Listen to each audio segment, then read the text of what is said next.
welcome to my newest video. Today's video is going to be about one of my favorite things in the whole world, fairy tales.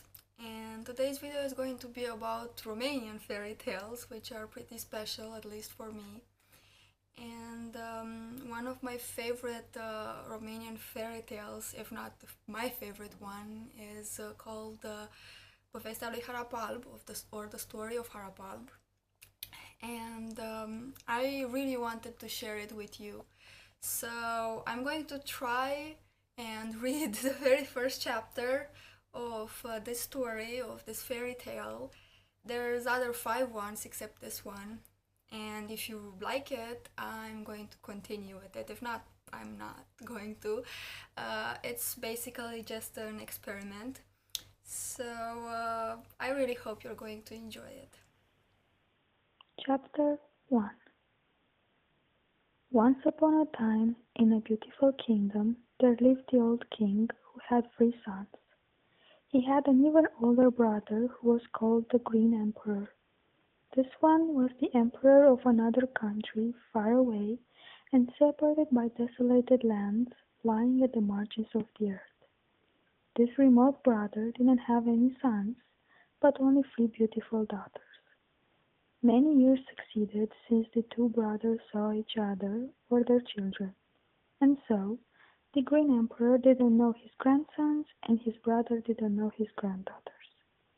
At that time, people didn't travel too much from one place to another because the country roads were unknown and dangerous. Sensing himself at that store, the Green Emperor sent a message to the old king. In this message, he asked his brother to bring here the best and the smartest of his 3 sons.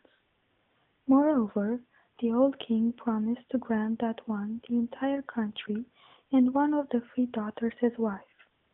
When he received this letter, the old king sent at once for his 3 sons and said to them, "Here is what my brother and your uncle wants from us. Which one of you, my sons, thinks he can be a king in this big and rich country, he will have my permission to go to my brother and become king of his land."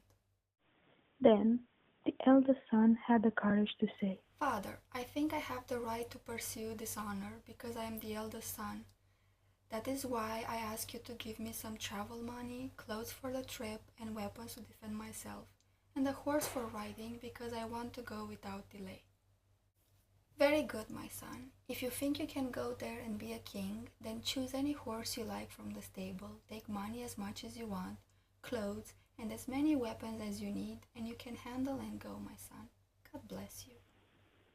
The old king's eldest son agreed to follow his father's directions, and he took all he needed, kissed his father's hand, waved farewell to his brothers, mounted his horse, and embarked on the journey. But his father wanted to be sure of his son's bravery, and, right after his son left, he secretly put on a bear skin quickly, mounted his horse, and headed off the same path.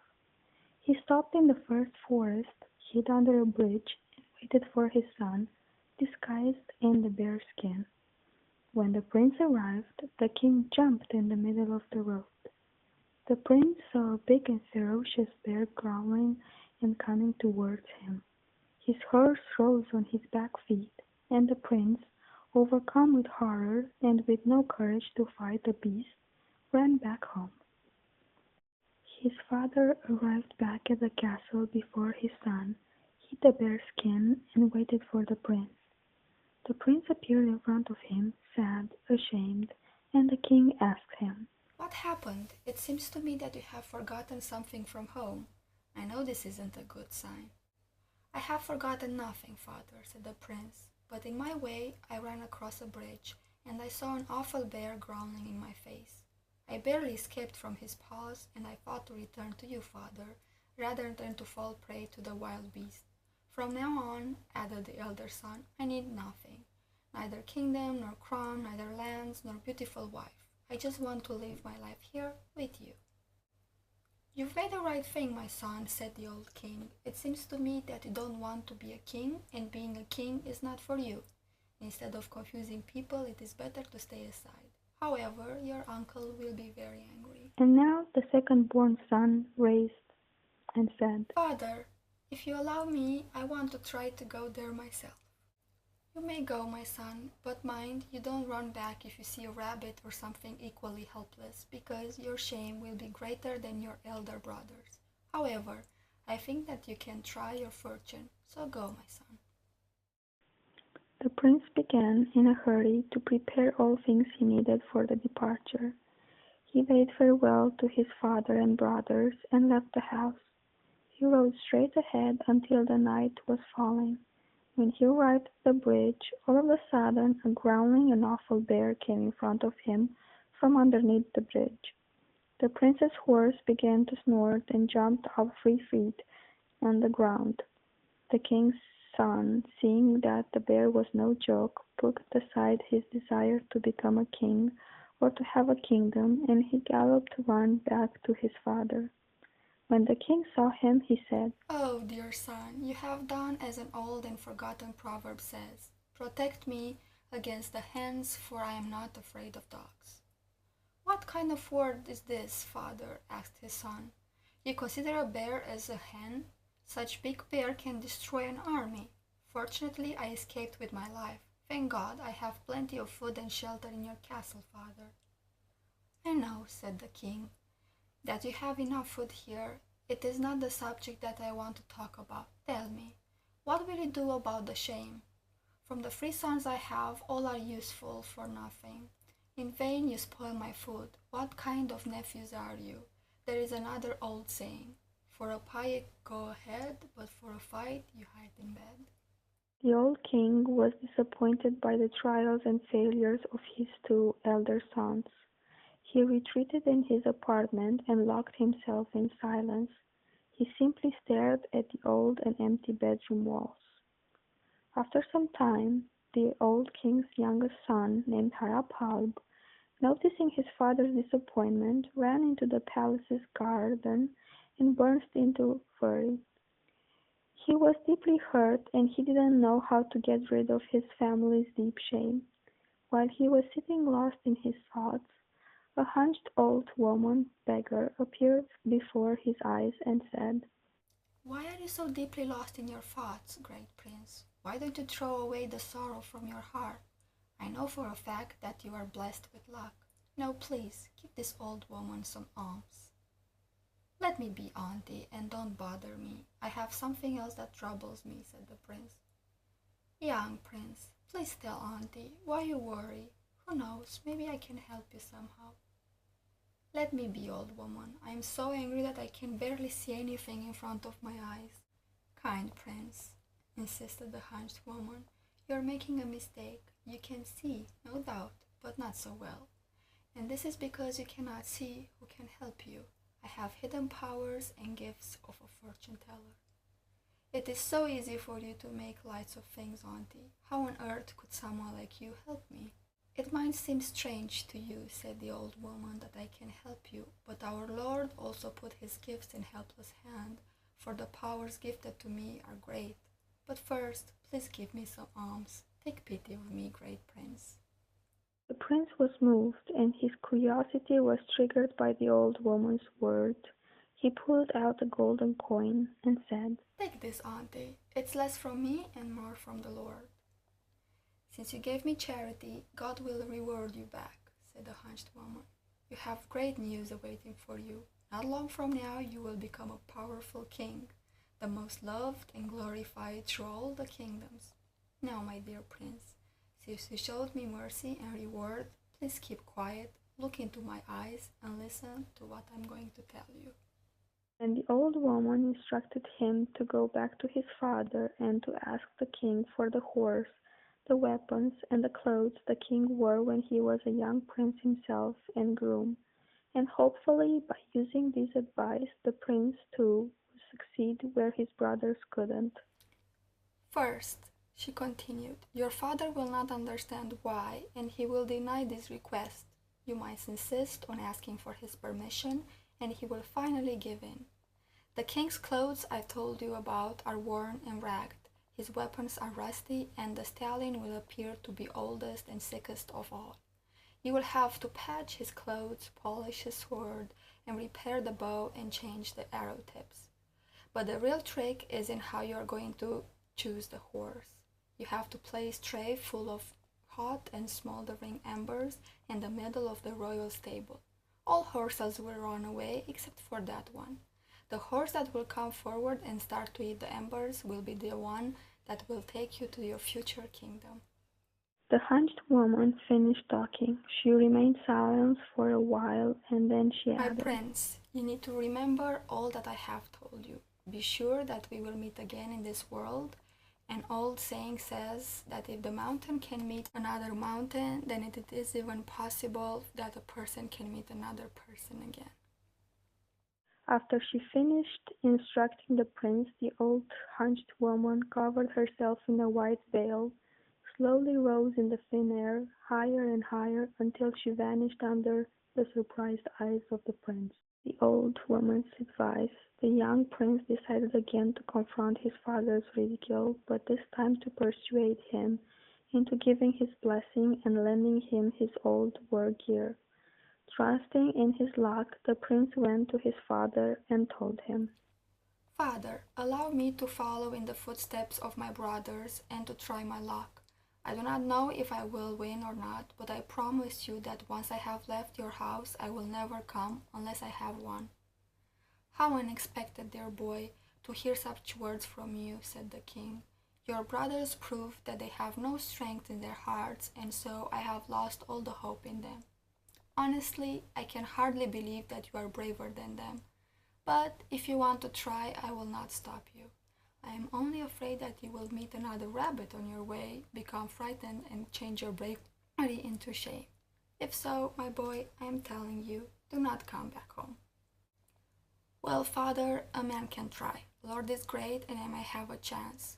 Please give me your old horse, weapons which you wore as a brave warrior.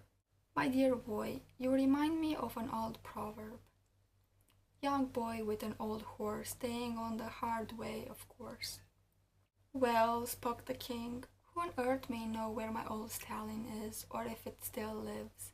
It couldn't have lived as long as I, but who told you about my old horse? Father, whether the horse is alive or not is my problem. I wanted to know if you would give it to me or not. From me to you, my dear boy, it is fine.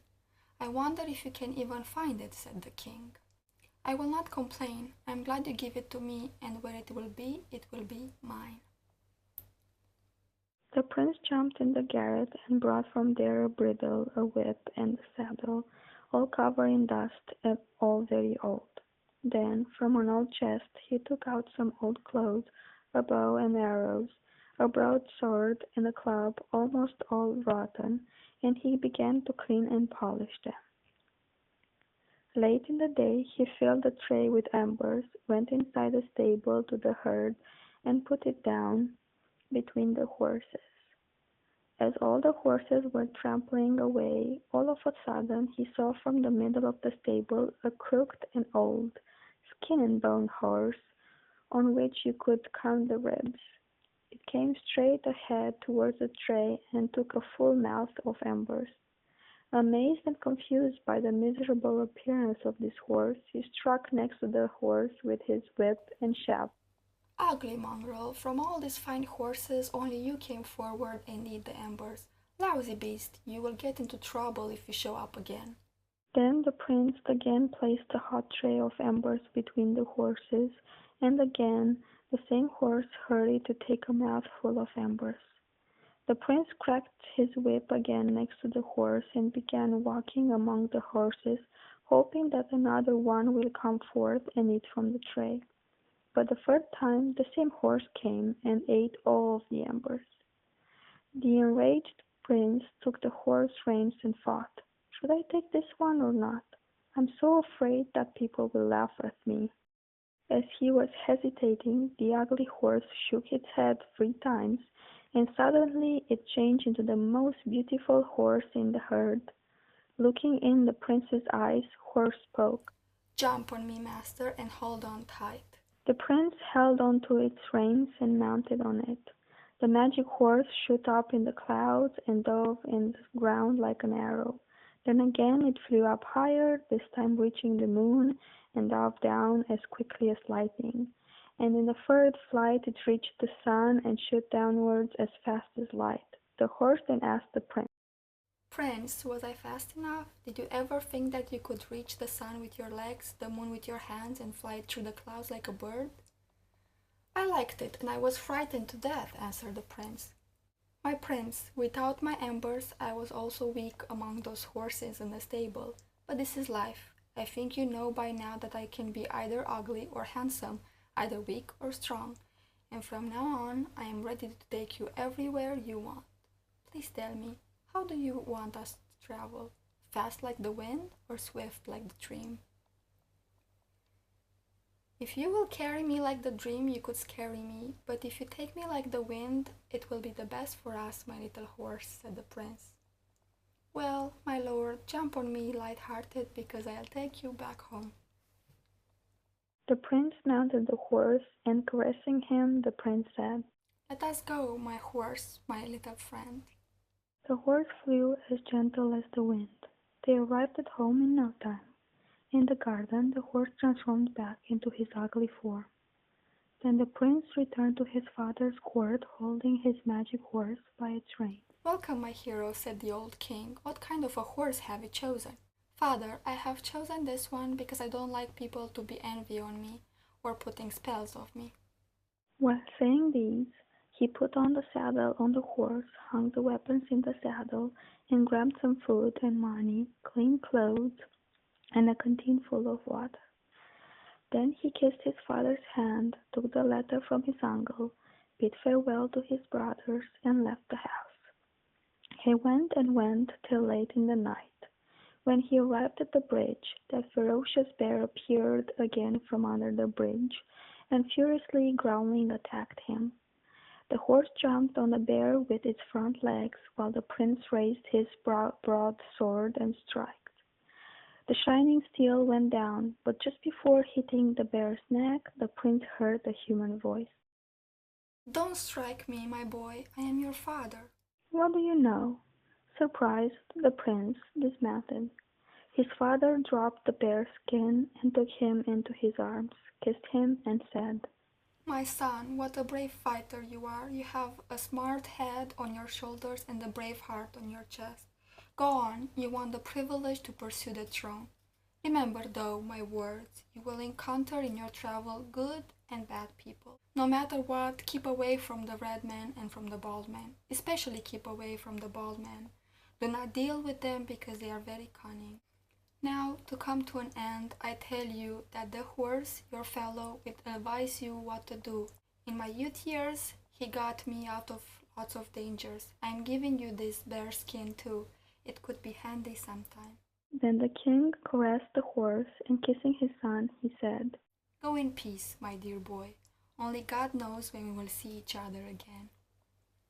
The prince mounted on his horse, and the horse turned again into its young and strong shape. With one powerful stroke, they jumped at high altitude and thus started the trip. And heading to the remote kingdom, God giving them wisdom, the story of Harap and his friend is not yet at the end. And this is the first chapter of the story of Harap, and hope to see you at my next video with the second chapter. Bye!